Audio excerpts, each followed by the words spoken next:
I would like to welcome TCPWers, one and all, to our fall conference. Having spent time as the co-chair of programming, I know how much time often goes into selecting topics for the conference. This one was somewhat different.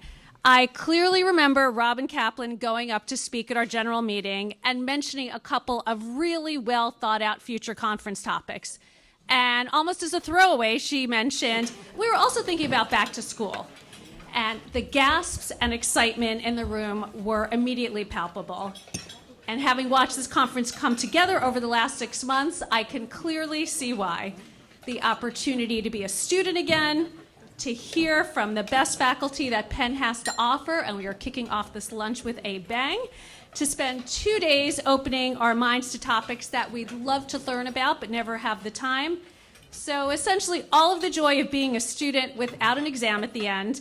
But if we did, I know this group would be an A+ group. We are in for some serious brain candy the next 2 days. For those of us who were lucky enough to hear Angela Duckworth the last time she spoke to TCPW, we can say that we knew her when. She has since been named a MacArthur Fellow, which is otherwise casually known as a Genius Fellow or Genius Grant, and has written a New York Times bestseller about the very topic we heard her speak about. We were a little bit of a focus group, I hope, and that is, of course, grit. And backed by popular demand, we have Katy Milkman, who has also been busy winning numerous accolades for her brilliant work on behavior change. Angela and Katy have joined forces in their research, and given that their previous TCPW talks are amongst the most memorable ones I've ever heard, and you can quiz me on that. I remember so much in vivid detail. I can't wait to hear what they're about to teach us. After our committee meetings, we'll hear from Kevin Mahoney, who is the new CEO of Penn's health system, which next to President Gutman is pretty much as big as a job gets around here. He's been working in the Penn medical system for over 20 years, so he can speak to a wide variety of topics. He'll be talking to us today about groundbreaking medical innovations at Penn, as well as women within the Penn health system, and basically you won't be able to stump him. Any question you have, he will be there for it. And just in case our brains still have some capacity to absorb yet more information, we will next hear from Zeke Emanuel, who we've only been trying to get for the past zillion years or so to come speak to us at Molly Rouse Turlovich. Thank you for making that happen. And he will be speaking to us about the transformation of how medicine is taught. Finally, at dinner, we will hear from Kevin Werbach, who will talk to us about the ethical dilemmas facing big tech. This is a topic that we seem to encounter more and more on a daily basis, so I'm really, really anxious to hear from him on that. And for those of us who hear the word blockchain thrown around, and at this point we're kind of a little embarrassed to understand exactly what it is and how it's used, he was a real thought leader in the space, one of the first people to take it up as a topic of academic research, so he will be there to enlighten us on that. A few quick housekeeping items. Members, mentors, and mentees, we have several assigned tables for you, I think 1 or 2, and just want to make sure that, yes, Janet, everything's under control? Okay, so it was a new idea for this conference, and we hope to do it going forward just to continue to facilitate the new members' entree into TCPW. And at dinner tonight, you will be getting a card with a number. Please sit at that table. We want to spread some TCPW love and make sure that our phenomenal members are getting to know one another. So we've designed that little meet and greet for tonight. One other item, our very own Melanie Katzman will be giving a book talk today. And here's her book, Connect First, 52 Simple Ways to Ignite Success, Meaning, and Joy at Work. She will be speaking at the bookstore for everybody else out there at 5:30, but just for TCPW members today at 4 o'clock at the bookstore. So we will go and support her and learn a lot in the process. And finally, just a reminder, throughout the conference there will be opportunities to buy TCPW tribute cards to use in the case that you want to commemorate or send a letter, a note of support or condolence, a pack of 10 or $100. So a great way to continue to support TCPW. And with that, enjoy lunch, and the program will begin shortly. So it's my pleasure to welcome you to our opening lunch, and it is all about behavior change for good. So we have with us two positive psychology superstars, Dr. Angela Duckworth and Dr. Katy Milkman. Together, they are directors of the Behavior Change for Good initiative. It's a Wharton-based project with a mission to advance our understanding of how enduring positive behavior change can be promoted, and with a focus on people's daily decisions about health, wealth, and education. So they're going to be sharing a lot of insights from their latest study. They're going to give an overview of their work. They're going to provide a sneak peek into their plans for the future, as well as some behind-the-scenes stuff. And also, they wanted me to, and afterwards, if you want to come up and talk with Katy or Angela, they are really excited about their initiative, and they'd love to connect with people who work at large organizations for partnerships, and they want to talk about their unique style of research, and they're really excited about people, particularly in the banking industry at this moment. So that's one thing to keep in mind. I know a lot of you work for big corporations. So let me first tell you a little bit about Katy.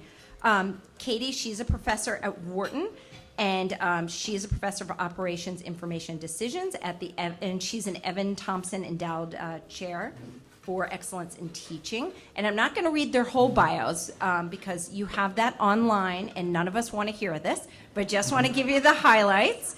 And Katy has won so many awards. She's on all these 30 under 30, 40 under 40 lists, including ones 40 under 40 professors by poets and quants. I mean, who has that? That's amazing. And she was a finalist for Thinkers 50 for the Radar Thinker Award. She's published dozens of articles and a fascinating person. And Angela Duckworth, who many of you know, you guys both know Katy and Angela, they've spoken with us before. Angela Duckworth, in addition to all of those other things that Laurie mentioned, she's the co-founder and CEO of Character Lab, a nonprofit that uses psychological science to help children thrive.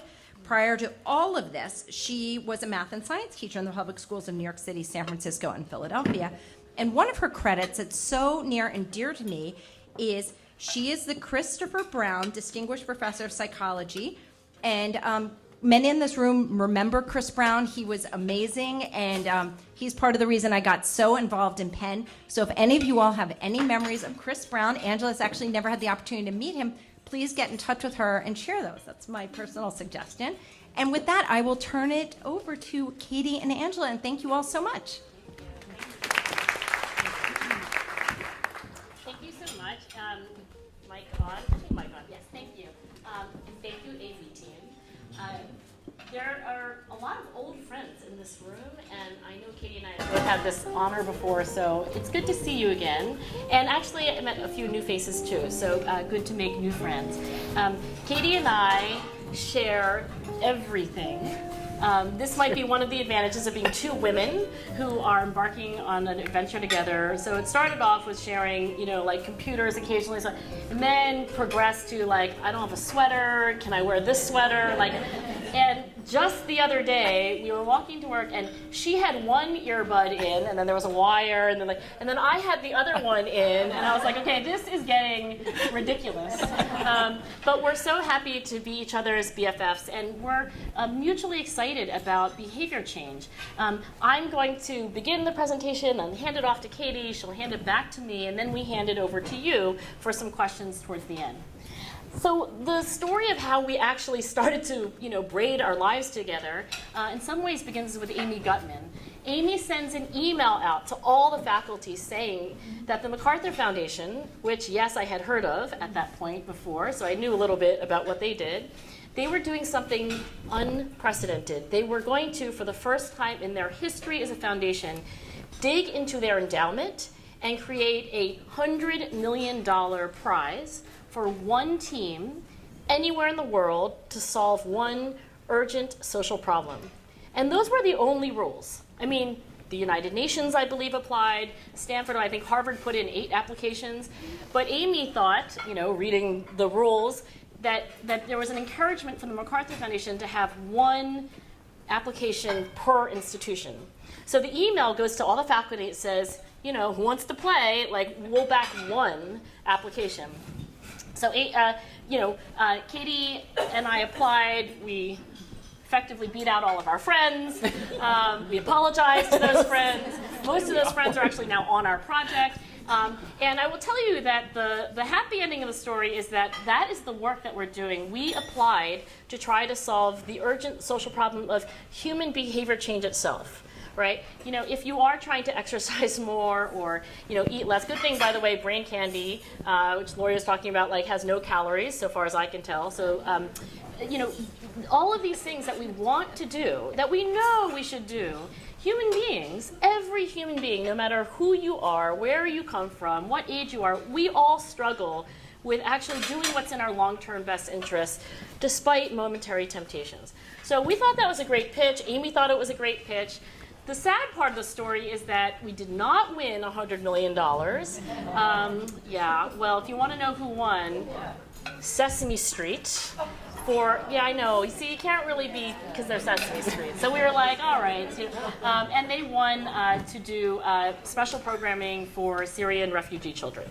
So, you know, I can't really feel that bad about that. Anyway, we're gritty. So it only took us like 5 or 6 minutes to like get back on our feet and say, like, how are we going to do this anyway? How are we going to work together with Penn as our vehicle to solve the problem of human behavior change? So to begin, I'll just say there are these startling and depressing statistics about how much social ill-being, not well-being, but ill-being, is attributed to problems with human behavior change. For example, in this country, 40% of premature deaths are attributed to problems in habits and other behavior, you know, things that you should be doing or shouldn't be doing that you're not. By the way, that's a reasonably conservative estimate. I read another recent estimate in a prominent medical journal that said about half of premature deaths could be attributed to failures of human motivation and behavior. As some of you know well in this room, savings, you know, the United States has one of the lowest savings rates in the entire world. 1 out of 3 American families has no savings at all. And then I could shock you with more statistics, but savings is a problem in the United States. And then as a former teacher and as a current mother of 2 teenage girls, I think a lot about our schools and education. And likewise, compare it especially to developed countries, we have a shocking dropout rate from our high schools. So 1 in 4 students in this country today does not graduate with their high school diploma. So our pitch to the MacArthur Foundation, our pitch to Amy Gutman, and really what motivates our work is the idea that you could understand human behavior better. You could help not only households, not only patients, not only students, you could help everyone master their own behavior and change some of these statistics. So I'm going to hand off the pointer to Katy, and then I'll get it back. Yeah, we're doing this tag team style, and also I've never given a presentation sitting down. This feels funny. You can stand up if you want. Do you want to stand up? Normally, it's best to do what Angela does. I found actually one of our studies is about the AV team and I were debating. We're like should you stand, sit down? sit. The chairs on the stage. So I think you should stand up. All right, I'm gonna stand up because I feel more comfortable standing and talking. Yeah. It's like really weird to talk sitting down, but you did a great job doing it. I'm gonna stand up at the end. Angela has many talents I don't have. We make a good team. We complement each other. Okay, so. The first graph in this I'm going to show you data. So we're going to tell you a little bit about what we have learned so far on this adventure. Angela sort of set up the journey we set out to take, and I'm going to tell you about where we are. And then I'll pass the baton back to her. I'm going to focus on health because I've been leading our efforts on health and savings. And I should say savings is really, it's like up next, coming attractions. We've done a bunch of work on health, and we've done work on education that Angela's led. So I'm going to tell you about health. She'll tell you about education.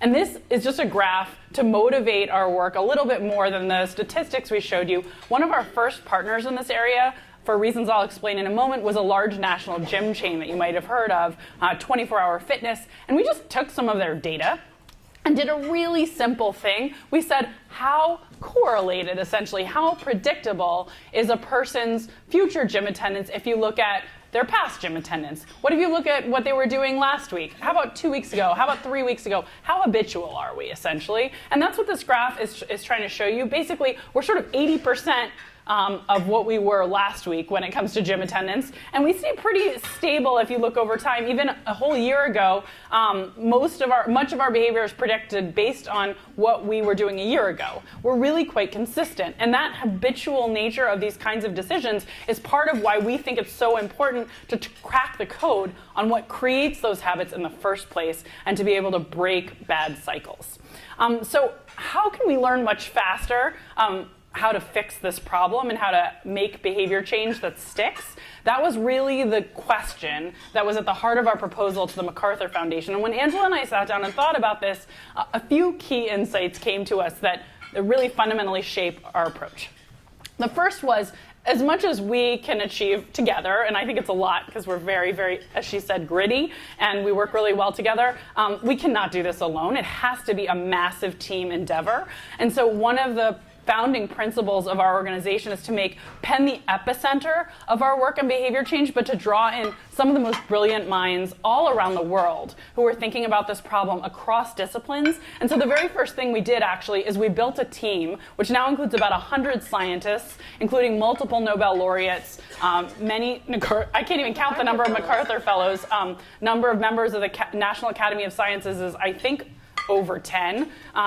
And not to mention, great communicators, many best-selling authors, TED viral speakers, and so on, all across disciplines. So we have doctors, we have entrepreneurs, we have economists, neuroscientists, psychologists, sociologists, computer scientists. And we said, will you all join us in this effort? And I'll tell you how we basically make it worth their while to be part of this team, to come to our biennial gatherings, and to really invest their time and energy in helping us solve the problem. But the first part is it's a team effort, and I think that's at the ethos of what we do.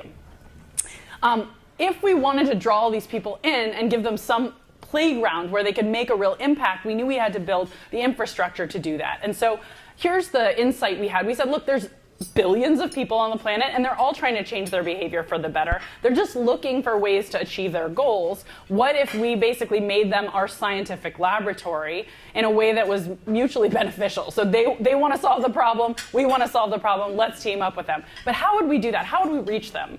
And what we came up with is a model of partnering with very large organizations that already serve these individuals. Either schools, where these are their students, or banks, or gyms, or large medical companies where these are their clients, their customers, their members. If we partner with those kinds of organizations like 24 Hour Fitness or CVS Caremark or Bank of America or KIPP schools, then we could actually bring our programming and our best ideas to the front lines. And these organizations already have data on what's happening, what the decisions our people are making, so we can see if we're affecting change. So we also built this team of 100 scientists, and we said, we're going to create a playground for you inside of these large organizations for testing your best ideas at scale. We create behavior change programs that are offered to the customers and students at these organizations that are designed by our team scientists. And people sign up and say, hey, I want to participate. If they want to exercise more, they can sign up for a program. If they want to improve their schooling outcomes, they actually can be automatically enrolled in one of our programs in schools. If they want to take their medications at a higher rate, we can message them and help them with our programming to develop those better habits. And it's a test bed. So our scientists in tournaments are building all sorts of different programs, and we're testing them against one another. And I'm going to show you a case study to illustrate our model for tackling this problem. And then I should also say what happens at the end is we get the data back and we find out which of these big ideas that our team scientists came up from are worth something and which moonshot ideas weren't. And then we can evolve and advance science much faster. Okay, so let me tell you about a case study. I'm going to tell you about a case study in health. Angela's going to tell you about a case study in education. And as mentioned in the introduction, we're actually actively looking for other organizations we can partner with to do this kind of work. And we're looking for partners that are really large, so they have access to millions of people who want to change their behavior. They collect great data on outcomes, and they're really innovative and excited about the idea of partnering with scientists. So the first place that the work in health went was actually to gyms. And you might say, why pick why pick exercise? There's so many pressing health problems. Is that the most pressing? And I have two answers for that. One is, no, it's probably not the most pressing problem, getting people who have memberships in gyms to exercise more. They're already probably a little more affluent than some, and they're already motivated enough to have a gym membership. But physical inactivity is actually a leading cause of death. So believe it or not, 9% of premature deaths are the result of too little physical activity. So it is an important health problem, one that we often don't talk about. When we're talking about heart disease or cancer, we don't recognize this as sort of precedes those things. It's also great for mental health. But the other reason, besides the fact that, okay, maybe it's not the most pressing problem, but it's an important one, the other reason, and a really big one, is it's actually a great place to study behavior change because of the way we can observe what people are doing. So I put this slide up and people are always like, wait, is there a fly in the gym? Like, are you gonna be a fly on the wall? But actually that's meant to be a fruit fly. And for those of you who know a little bit about genetics, when genetics researchers started trying to make sense of things, they went to the fruit fly. It was a simple creature that could be understood well, and then that could really catapult science forward on genetics. And I actually think of gyms as the equivalent of the fruit fly in the domain of habits because of the kind of data we can collect in them. So this is not meant to be sort of like the end. It's actually meant to be a great platform for studying things that we can then transport to all other areas. And that's really the nature of our work in general in behavior change. We're trying to find generalizable insights. So great things about gyms. Every time you go to the gym, you have to check in. So we know, are you doing it? Whereas if we were trying to study food intake, somebody has to tell us truthfully what they ate. People are really bad at doing that. It's not just that they are not truthful, it's that they're busy and so they don't bother to report. And then you have all this missing data and it's a mess. Similarly, medication adherence, which is a problem we're going to work on, it's much harder to measure. You can look at refills of medications, but you don't know what people are actually taking. And so until technology advances, this is an amazing test bed for trying to understand those daily decisions we're striving to make with great observability. So we went to gyms first, and we formed a partnership with, I believe, the largest privately owned gym chain in the US, 24 Hour Fitness, which, by the way, at the leadership level has lots of Penn alums, which is really cool. Really yeah, we love that, and they love us, and it's been an amazing partnership.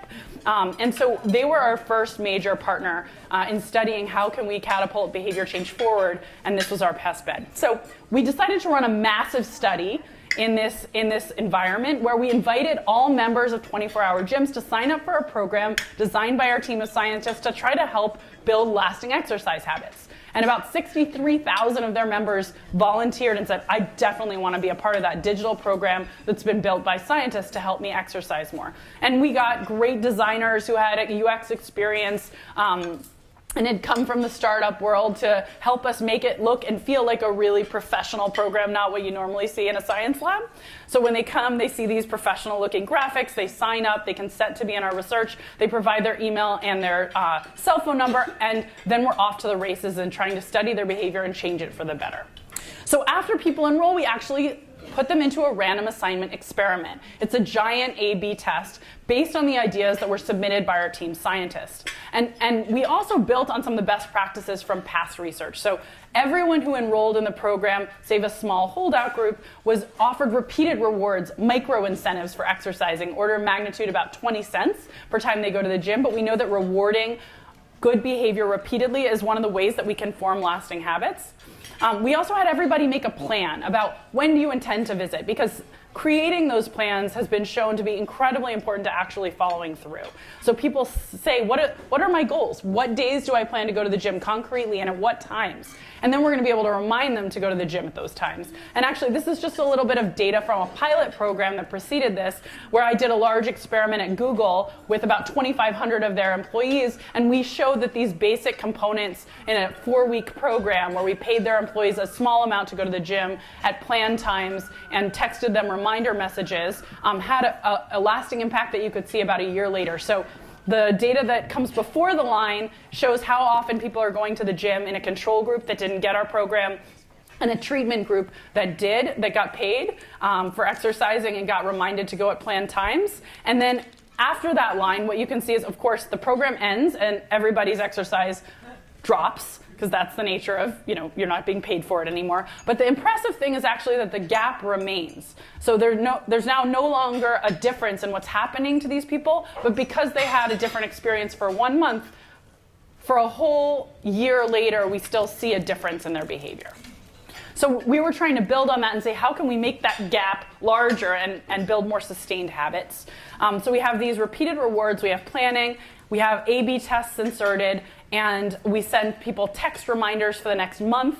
We pay them for the next month, and we also communicate with them both by text and email, whatever our team scientists dreamed up that they thought would make this more effective.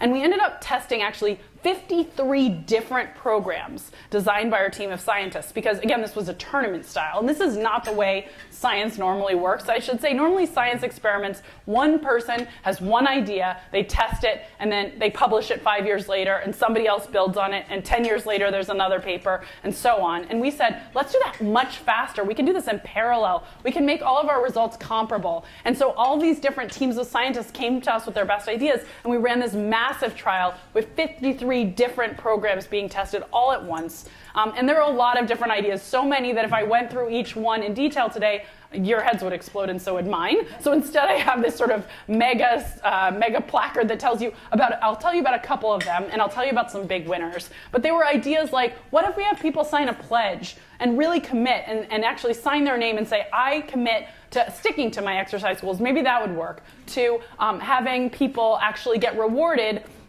more if they came back to the gym after a missed day. Not enough that you'd strategically miss a day to get that bigger incentive, but enough that hopefully it would be very unattractive to miss 2 days of exercise in a row, so we don't get those long streaks of misses.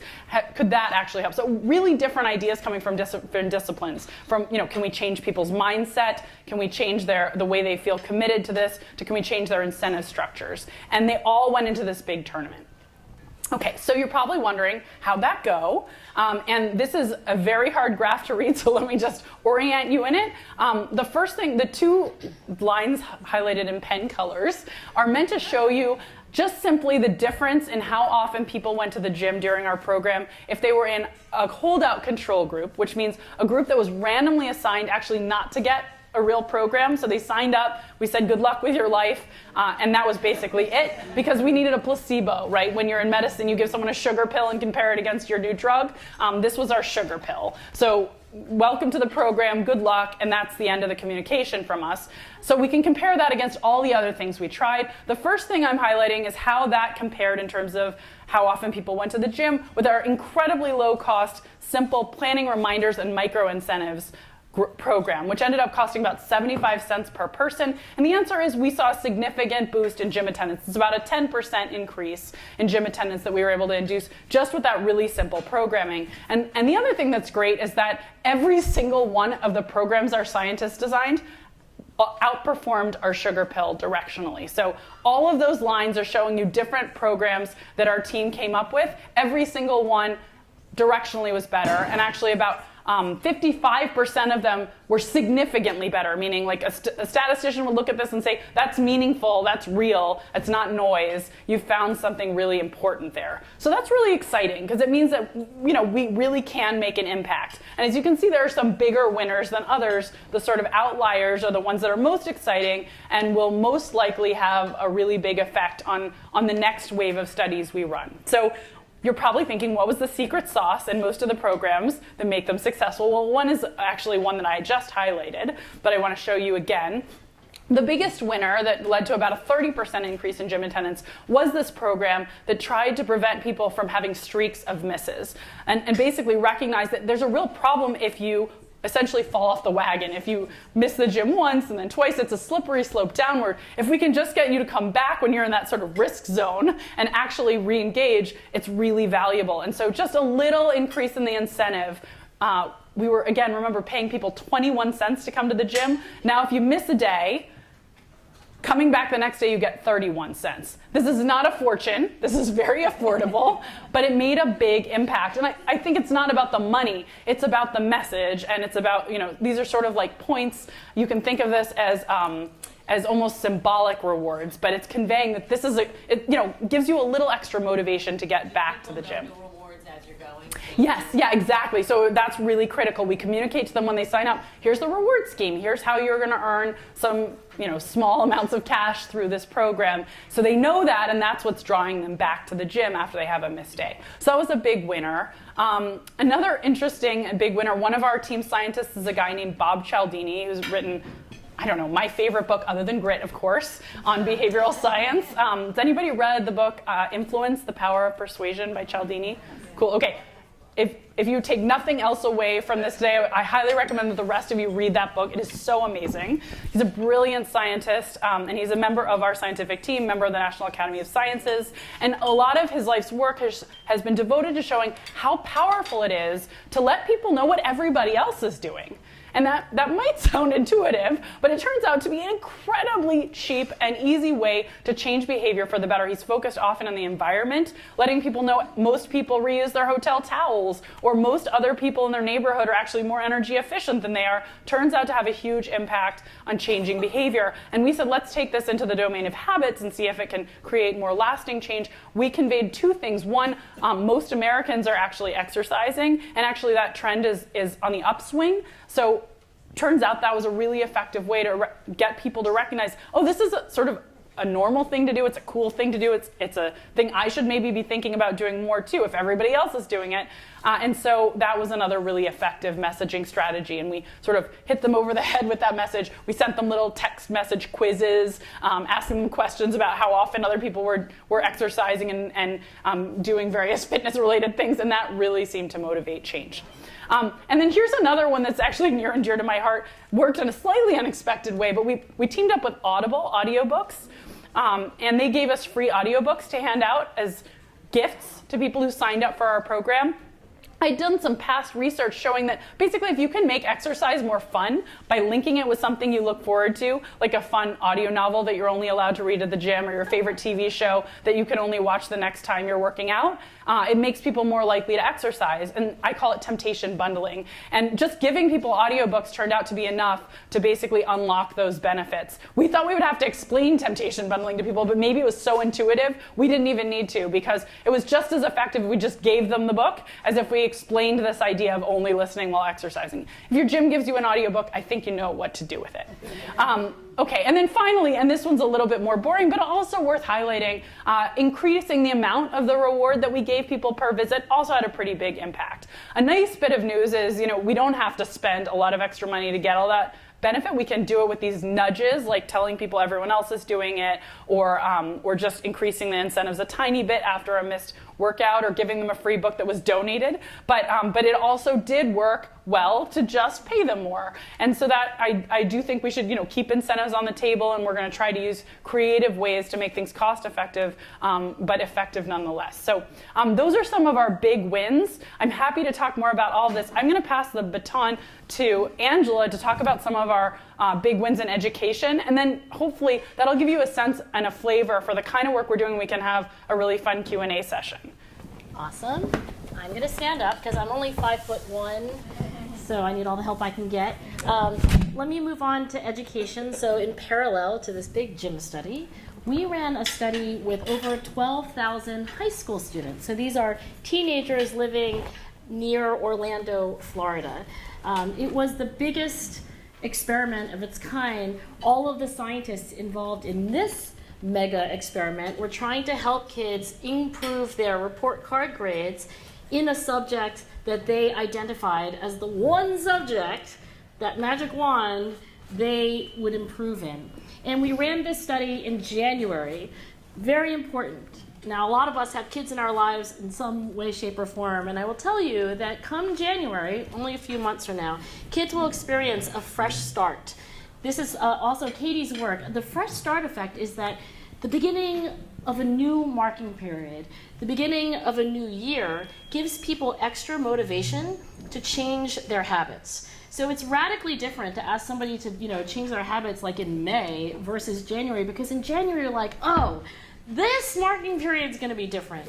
Now in this tournament, scientists all capitalized on that, so we all ran in January, but everybody had their favorite idea, like how would you get teenagers to study more, work harder, and be more effective in school?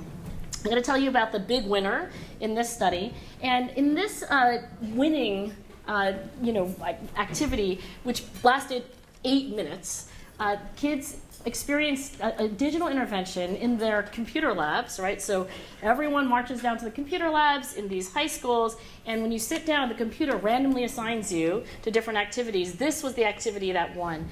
In this activity, we do the opposite of what teenagers usually get. Usually teenagers get a lot of advice, right? You tell them, okay, I have an 18-year-old and a 16-year-old. I'm like, you should go to bed earlier. Please stop drinking coffee. It's really important that you make a plan at the beginning of the weekend. Like, I can't have these like Sunday 11 o'clock, like, oh my God, I need. These are your plans. Yes, please.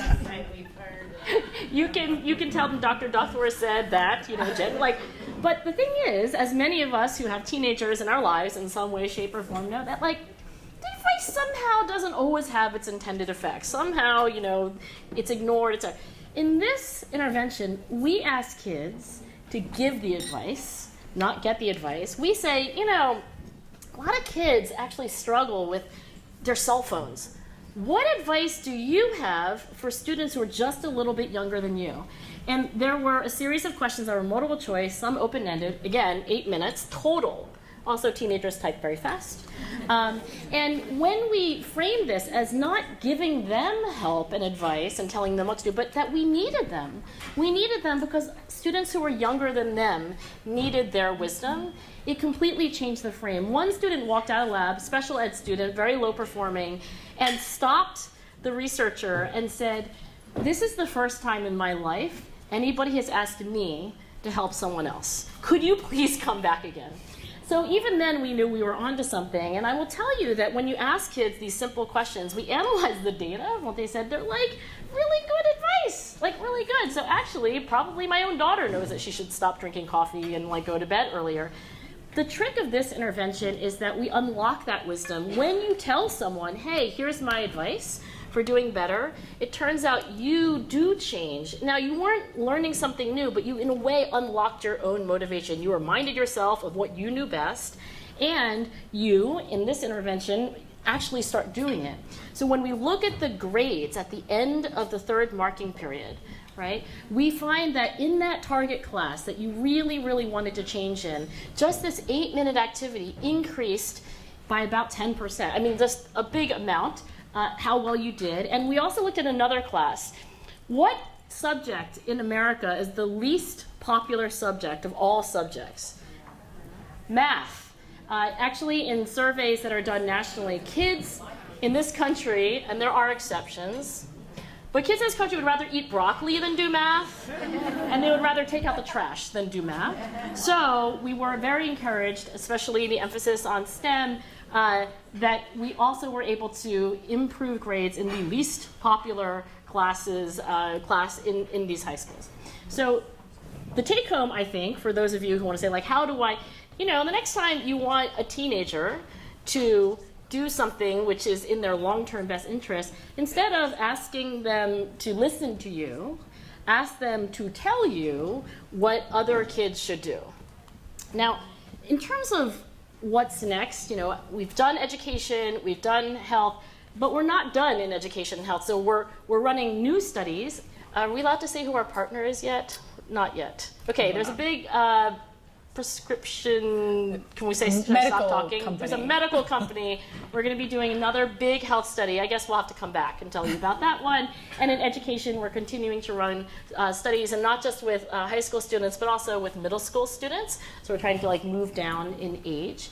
And I will also say that we are actively looking for a partner in banking, and so we're, if any of you have connections to, to that world, because as I said, savings is an urgent problem for this country. And it's so important to Katy and me that we come here and we speak about this, hopefully without using too much jargon, as part of the effort to communicate. I feel like we are very aligned with Amy Gutman and her vision for Penn and impact, because it's not enough to write a scientific paper and publish it in a top scientific journal. You have to communicate to a broader audience. And so it's not just TED Talks and books. Katie's writing a book, but also we have a unique partnership with Freakonomics. Raise your hand, anybody ever read Freakonomics or listen to Freakonomics? So as you may know, they are probably the most popular outlet for the general public getting behavioral science. And for the first time in the Freakonomics history, they are doing a multi-part series. It's kind of like a mini-series on us. So they are tracking our work, and then if you listen to that podcast, you probably have heard about this project before. We are both devoted to teaching, and we co-teach a seminar for students who are, really interested in behavioral science. The students come from Wharton and from the college, given that that's officially, Katie's designation and mine. Steve Fluharty and Jeff Garrett tell us that this is a unique project in many ways, but I believe it's maybe one of the only projects that Wharton and the college have come together and really held hands on and tried to support. And then finally, I'll just say that we are so grateful to Penn. I mean, literally, I say to people at conferences like, we have the best jobs, we have the best university president, we have the best administration. I know so many people that are in this room and also not in this room, Elise and Jean Marie. I mean, there are so many people that make it a special place to be. And what the last thing I'll just say is that when Amy Gutman gets up there and says stuff, I guess other presidents of universities, but it's actually happening. The other 364 days of the year, there is actually innovation, there's actually impact. And so we'll end with gratitude and turn it over to you. Thank you for making this work possible, and we look forward to your questions.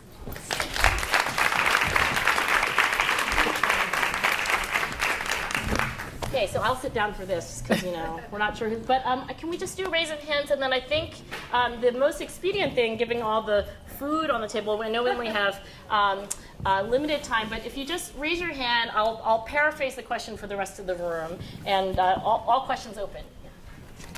Yeah. Oh, there are. Okay. Or, if we have mics, then maybe could you just proactively pick the next person that takes the moral responsibility off of us. So if you're ready with your next question, why don't we have it so that there's no delay? So raise your hand if you like the mic, and then we'll always have the mic in someone's hand. Okay, but you're first. Thank you for that. Do the questions differ and results differ across gender in terms of patterns of behavior?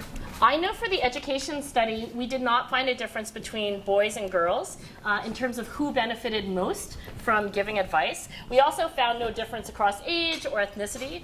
But just since you asked the gender question, and since we are women in this room, I will say there is a huge difference in academic achievement between boys and girls. And it's that the girls are basically beating the pants off the boys in every subject, including all STEM subjects. And by the way, I will tell you that is not just in high school, that is kindergarten through the end of graduate school. So that is for another lunch to discuss why gender disparities continue to exist in other domains. But girls are academically killing it, and boys are lagging behind. So Angela's going to answer the questions that have to do with education, and I'll answer the ones that have to do with our work in health. In health, we haven't seen huge gender differences, but there's a lot of different studies that worked. So some of them have those. And actually, one of the things that I'm most excited about that our mega study makes possible that I didn't mention yet is doing what nerdy academics call heterogeneity analysis. That is a big word you can use to scare anyone you talk to about it. It just means which subgroups respond differently to what, tailoring, personalization.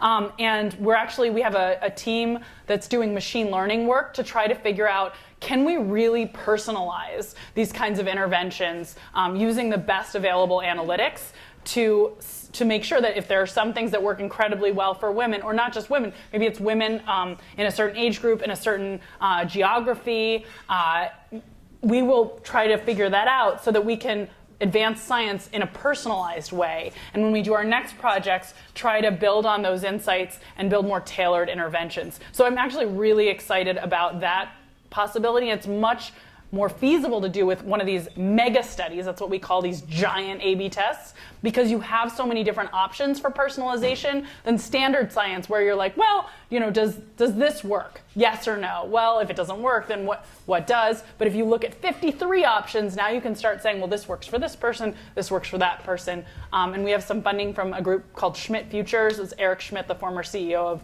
Google, who is really excited and invested in that part of our work. Who has the mic? I do. Oh, yes. Two questions. Katie, want to hear about your book that we can all look forward to. And then for both of you, what was kind of the biggest outlier trial that you said this will never work and had really good results? How about your book first? Okay. I'm super excited about my book, though it's a ways off, so you can't go to Amazon and find anything about it. It's called Change for Good. It is about this work and our key findings and the work that preceded it. Actually, I was just meeting with my editor, and she was like, do you talk with anyone but Angela about this? Because Angela's a major character, which she has only read one chapter. Anyway, it should be coming out in about a year and a half. I'm really excited about it, and I'm really grateful actually to Angela for encouraging. She's been an amazing communicator, and I feel like she's a decade ahead of me in her career, and it's been a really incredible I'm also mentor. Way older than you.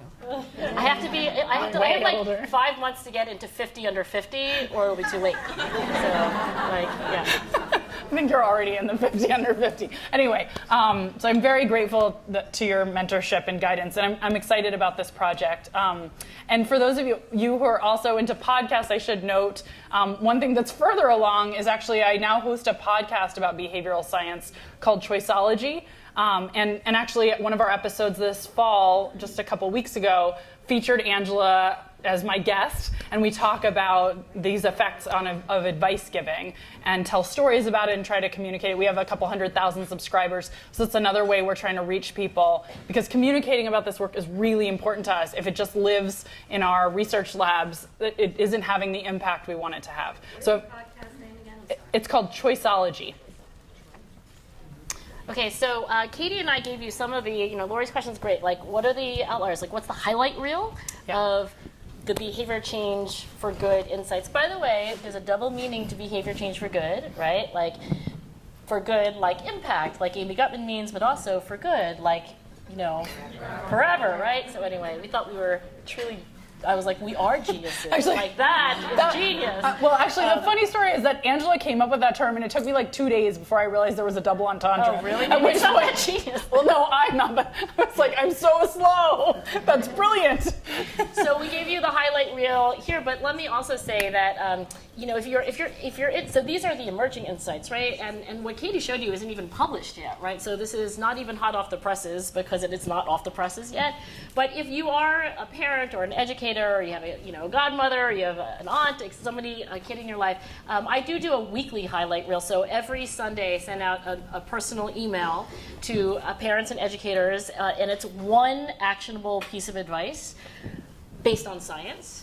And it's designed to be read in like 45 seconds. My husband says it's my secular sermon on Sunday mornings. If you want it, you can go to Character Lab. We have a website, and you can sign up. And because Katie and I are, we're really leveraging our strengths, and one of our strengths, as you can tell, is energy. Another is that all of these scientists are our friends. So if I have a piece of actionable advice for parents, and it happens to involve a Nobel laureate's research, then that scientist, even if they're a Nobel laureate, basically, because I text them enough, will read the thing that I send you before you get it and say, thumbs up.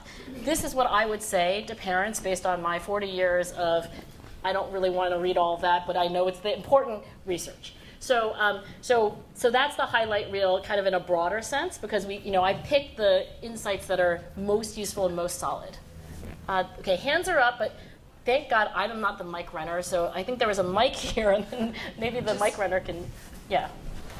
Just a quick question. So the project that you did with the gym, I'm curious, so this is a self-selected group, right? Even those that go to the gym and then those that additionally signed up for your study.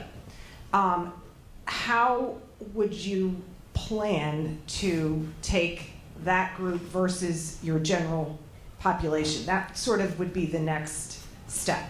It's a fantastic Yeah, question. you should join our team. That's a good behavioral It's a science fantastic question, yeah. and there are tons of ways in which they're not representative.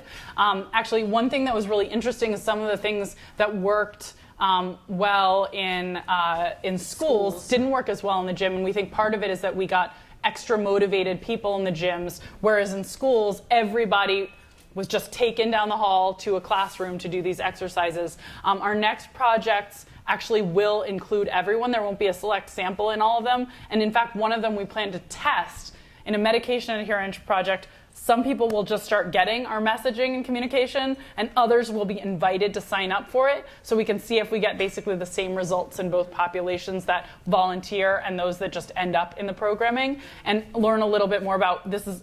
I like giving nerd terms out because, whatever, we're all geeks or else we wouldn't come to UPenn. So that's called selection, is the technical term for it. So we're going to try to figure out what selection effects are influencing our results and which ones we don't have to worry as much about. It's a fabulous question. And are the kids aware, you ran a randomized controlled trial, it looks like. So are they aware that their data is being used to In the kids, for your study? in the kids study, and also their kids. So we actually helped, we not only had to tell them, but we had to tell their parents. So we worked with the school district, and the school district told everyone. And we also made sure, because the school district had to review every word and image that the kids would see to make sure it was basically low risk. I mean, it wasn't that different from, high school teachers sending home a newsletter on growth mindset. But in this case, we had the actual scientists involved, but that was part of the consent process. Really could be part of our team. Is there a mic in this? Yeah. Hi. Hi, Angela. I want to say, first of all, that in your very early work, a few of my kids were actually involved in the study you did at Riverdale Country School, getting some of your preliminary data. And I would say that what they learned from what you did actually improved, I feel, the quality of education at a school, at the school. So thanks for that. And secondly, I would wonder, in this increasing world where, children are tutored and networked, and we want our kids to be the best all the time, when they finally get to a point where they have a failure, they didn't get that job or they didn't get into that school or whatever, can you sort of flush that with what you're doing? How does that all work? The question of how do we worry about kids' well-being alongside and really, in fact, before their achievement weighs on me. I do have an 18 and a 16-and-a-half-year-old drinking coffee, and they go to bed after me and they wake up before me. I think they're vampires. I'm like, so well-being in young people, including, by the way, the young people that Katy and I teach, it weighs on us. I will say that, not entirely related to the Behavior Change for Good project, but, next semester I'm going to be teaching a new class. I emailed my boss, Steve Fluharty, and asked for permission from Steve, and I was like, I want to do a course at Penn about kids really trying to find out a little bit more about who they are. I want it to be pass-fail only. I want it to be about how you can, basically discover something about your purpose and your interests, and yes, learn the skills of resilience and a mindset. One of my exercises is a failure resume. Everybody's going to have to write a resume of all their failures. And by the way, every person involved in the course, the TAs and the professor, there's nothing we're going to ask students to do that we're not going to do. So I'll start off with my failure resume, I didn't get the roads, and then I got rejected from here, and then this happened, I made this mistake, okay. And it's important to me, I'll just, end here because it's not exactly behavior change for good, but it's part of, why, things I got an email back, by the way, Steve Fluharty was on vacation, he was like, I'm on vacation. However, I'm emailing you back anyway. Yes, let's do it. I go to the registrar, they say, we've never had a pass-fail only class at Penn. I say, mandatory pass-fail. I was like, you can't even take it for a grade if you want to. I say, but can the computer system handle it? I don't know, we'll check. They're like, technically, the computer system can. I'm like, great, then it's going to be pass-fail only because the message of this course is not like it's not about your grade, right? It's about you. So I will just say that is, a long digression into, how this, these issues weigh on Katy and me. We try to take care of the students in our class. I get a sense of some of the pressures that, kids are under these days. And I think we need more innovation from professors and from everyone to, take the issue, front and center and head on. So ask me in 7 months and I'll tell you how it went.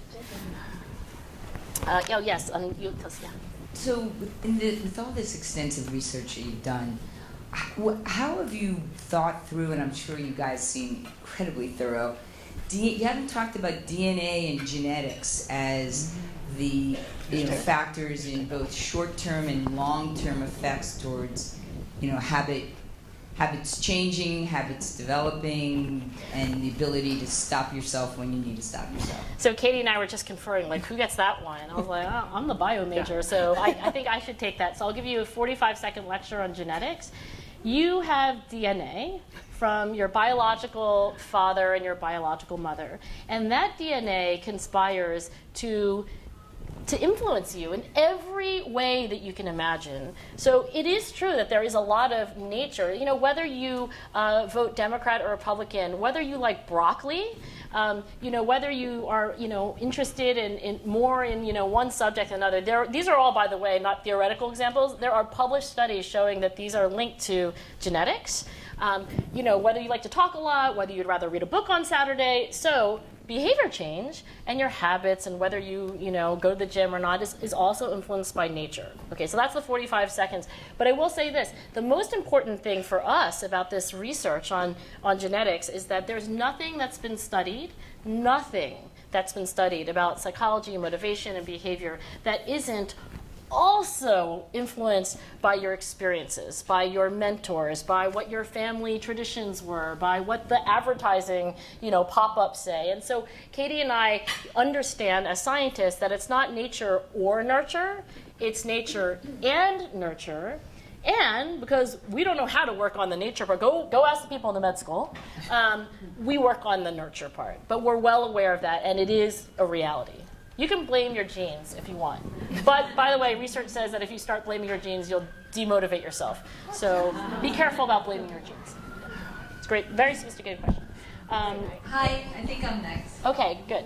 And can you? Here. Hi. Oh, thank you. So I have a question. You This round sound is did this confusing. study and you added a positive behavior. Are you thinking about doing it with removing a negative behavior? So that's my first question. And the second one is, have you read or thought about Charles Duhigg's book, The Power of Habit? These are Katy questions. I'm going to hand it to Katy.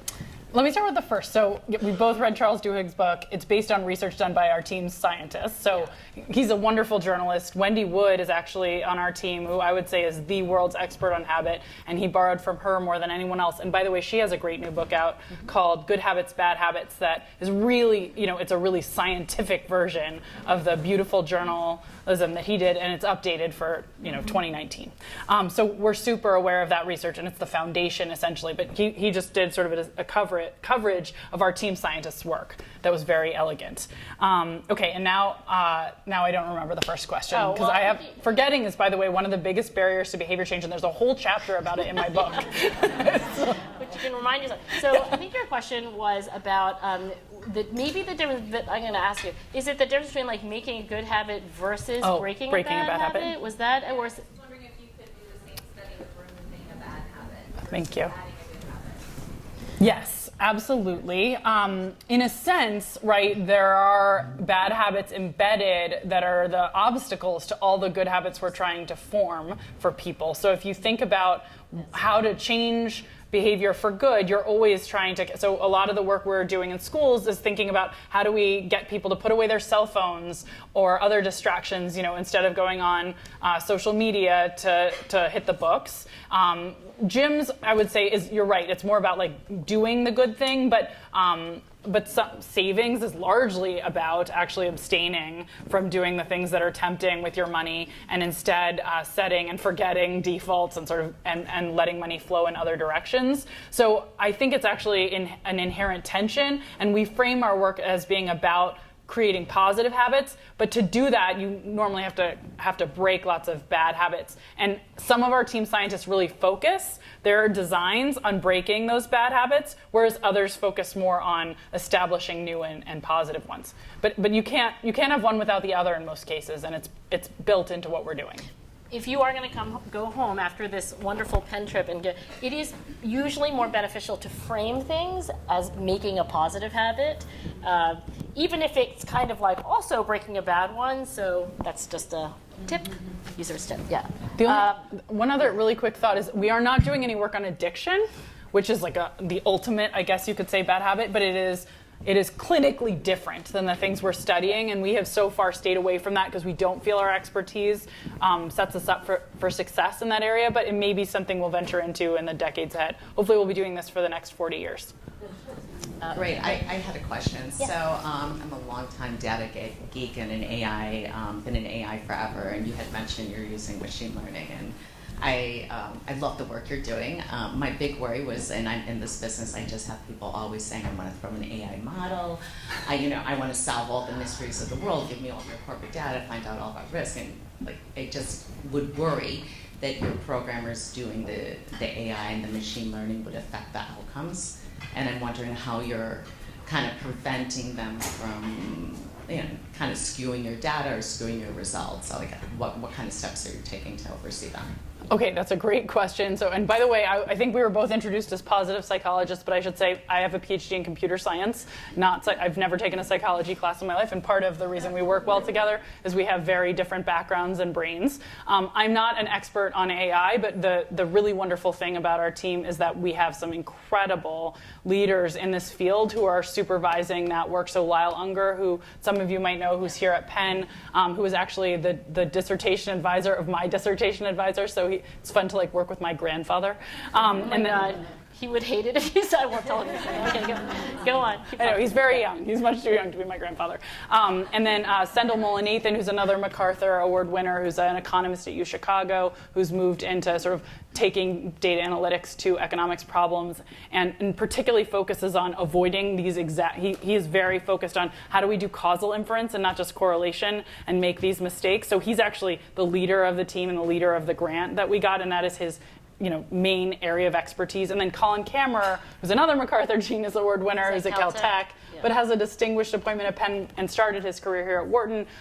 He's the third person leading this work. So I would say I would have to take any specifics of the question to them, but I feel very confident that we're in good hands and that the work is being done in a way so that we don't make those kinds of mistakes that sort of a rookie would make, and rather are able to, a beautiful thing is we have random assignment studies. Often when you're analyzing data, you worry like, well, it's gonna look like, this really works well for this subgroup, but it's just because they were unmotivated to begin with. But because we randomly assign them to different groups, we have a lot of those kinds of concerns addressed, and then we can use the machine learning to distinguish what works best for whom. I don't know if that's the most perfect answer, but hopefully that gives you a little more confidence that we're not going to blow this. Hi. Thank you for all the work that you do. It's very inspiring, and I think it's also very fun. Given all of the research and the news about the great economic divide in the country, and this may have already been answered by both of you around how you look at heterogeneity and like some of those segments, but how do you look at socioeconomic status, and do you have any research that kind of points to how that impacts the research you're doing? And the second question I had was, do you ever have any concerns about how your research is being used, in terms of either who you're partnering with or like specific examples? And it might actually be the opposite of that, which is like, oh, I'm really proud of how this research is being used, like the example earlier around how students are learning, but there might be a counter as well. These are good questions. Because socioeconomic status is not in the GYM data set and it is in the KID data set, I'll speak to that. We did look to see whether kids improved more or less based on their socioeconomic status, and there wasn't any effect there. That said, I disproportionately recruit schools and school districts that are, more about, kids from less advantaged backgrounds. So Riverdale is a school on our research network, but also Orange County Public Schools has a free and reduced price lunch rate of up to 90 to 95% in some of the high schools where we work. So that's, just to say that I do think that in terms of the use of the insights, very early on, right after we didn't get the $100 million prize, we got some advice by people that were like, oh, this is a startup. Like, you guys could just make a ton of money by doing this in the private sector. And we did think about it for a little bit, and we're like, do we want to do this as part of Penn for no money? Like, we get no money from this project. Like, our salaries aren't any different. Like, when we raise money, it goes to the cost of the program. Like, there are no profits. Like, we're never going to have an IPO. I will say that I think the decision was partly motivated by just being, citizens of Penn and, identified with Penn. And also that we feel like there's that added protection. So there's not this like conflict of interest, like, what are you really trying to do? It's like, we're nerds. We're trying to help people solve the problem of behavior change. There is no ulterior motive. Nobody stands to profit from the work except for the people who are in the studies and science and the general public. So that, I think, helps shed some light on the. You want to add? I think that's true in the education space. In the areas of like savings and health, I actually think that one of the things that makes our work possible is that our partners do stand to profit, but we only work on problems where there's an alignment between our goals and our organization's goals and the goals. But I'm just saying we don't stand to profit, but but the reason a bank would work with us, or that this large health organization we can't announce yet will work with us on medication adherence, and that the gyms would work with us on exercise, is that it was in their interest to solve these problems too, and that alignment is really critical because that's why they invest in these projects. But we're very careful to only choose goals where there's no gray area, right? It's like, this is good for society too. It's good for their bottom line. It's good for science. It's good for society. That's where we do our work. And obviously, you could imagine some large company coming along that wants to optimize their behavior change regimen to sell more potato chips, right. and that we could do really interesting stuff with them, and we won't. And that's just built into the organization's values and our mission statement, that we will only work on projects where there's no gray area. So it looks like we're at the end of time, or at least it looks like, for me looking at my watch, that we're at the end of time. So ending on it being for good seems like a good place. And Katy and I are here at Penn for good. So we hope that you'll have us back, and thank you so much.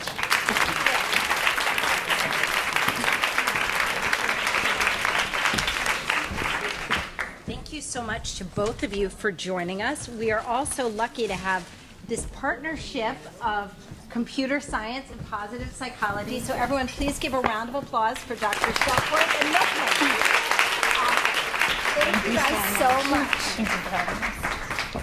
Great. So this was terrific, and I'm sure we all are now thinking about when we're going to go to the gym next. I'm excited for my 31 cents. Probably more than that. I've missed a lot of days. So we have a few housekeeping notes as we kind of move on to the beginning of the rest of our programming. So committee meetings are next. They're going to take place in various meeting rooms in Houston Hall. You can find your room assignment on the agenda you received at registration or on the signs posted at registration. There's also going to be staff members to help you find the meeting rooms. When you're finished, committees, please email Terry your committee minutes or enter the minutes on the laptops at the registration table. Finally, you heard about Melanie and her great book. That is taking place in Houston Hall, room 111 at 4 p.m. So if there's anyone interested in talking to her and attending that, I suggest you do. It looks like a great book. And thank you so much for joining us, and I'm excited for a terrific conference.